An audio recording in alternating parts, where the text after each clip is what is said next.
নমস্কার বন্ধুরা, food point of দীপিকায় আপনাদের সকলকে স্বাগত। আমার আজকের রেসিপি শিমের ভর্তা বা শিম বাটা। এটা নতুন কোনো রেসিপি নয়, অনেকেই হয়তো এটা বানাতে জানে, তবে আমি কিভাবে বানাচ্ছি সেটাই আজকে আপনাদের সাথে শেয়ার করব। চলুন তাহলে রেসিপিটা শুরু করা যাক। শিমের ভর্তা বানানোর জন্য এখানে আমি 300 গ্রাম পরিমাণ শিম ভালো করে পরিষ্কার করে ধুয়ে এইভাবে সুতোটা উঠিয়ে রেখেছি। এইবার এটাকে কড়ার মধ্যে দিয়ে দিলাম আর দিয়ে দিলাম সামান্য জল।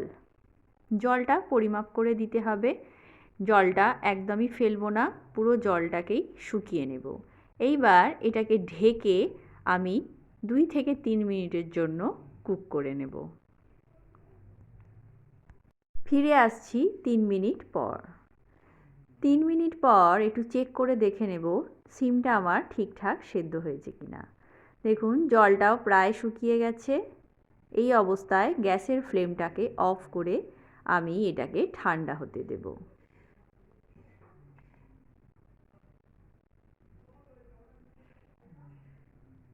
সিমটাকে এইবারে আমি একটা মিক্সিং জারের মধ্যে নিয়ে নিচ্ছি আর ভালো করে ঠান্ডা করে তারপরে এটাকে পেস্ট করে নেব। দিয়ে দিচ্ছি 4টে কাঁচা লঙ্কা। ঝালের পরিমাণটা আপনারা আপনাদের পছন্দ মতো দিয়ে নেবেন। এবার মিক্সির ঢাকনাটা বন্ধ করে এটাকে আমি মিহি পেস্ট তৈরি করে নেব।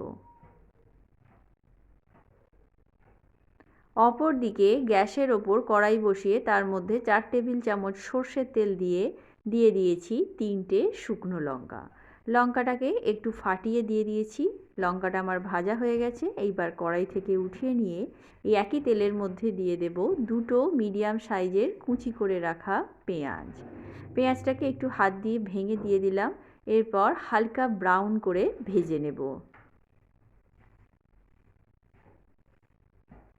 দেখুন পেঁয়াজটা আমার প্রায় ভাজা হয়ে গেছে। এইবার এটাকে কড়াই থেকে তেল ঝারিয়ে উঠিয়ে নিচ্ছি।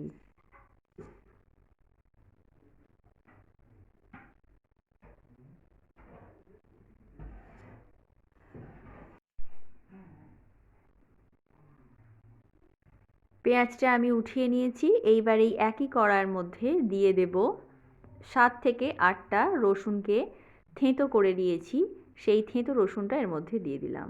ভর্তাতে কিন্তু এই রসুনটা এইভাবেই দিতে হবে, বেটে কিন্তু দিলে হবে না।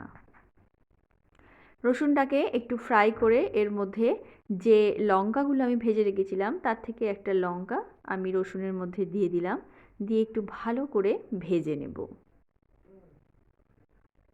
রসুনের গন্ধটা চলে গেছে। এইবার দিয়ে দিচ্ছি বেটে রাখা পেস্ট। যে পেস্টটা আমি রেডি করে রেখেছিলাম সেটা এর মধ্যে দিয়ে দিচ্ছি।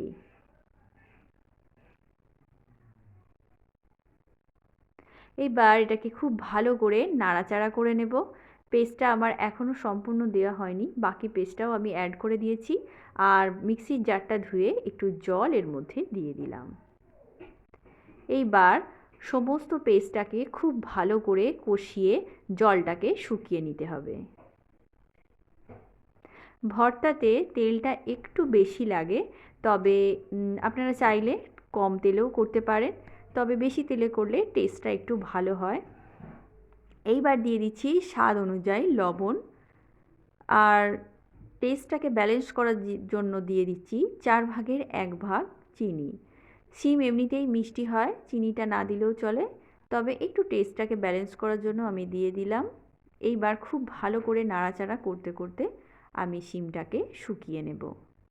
এইবার যে পেঁয়াজটা আমি ভেজে রেখেছিলাম সেটা অল্প কিছুটা আমি রেখে দিয়ে গার্নিশিংয়ের জন্য রেখে দিলাম, দিয়ে বাকি পেঁয়াজটা আমি ভর্তার মধ্যে দিয়ে দিলাম। আর যে 2টো লঙ্কা ভেজে রেখেছিলাম তার মধ্যে একটাকে গুঁড়িয়ে এইভাবে ভর্তার মধ্যে দিয়ে দিলাম।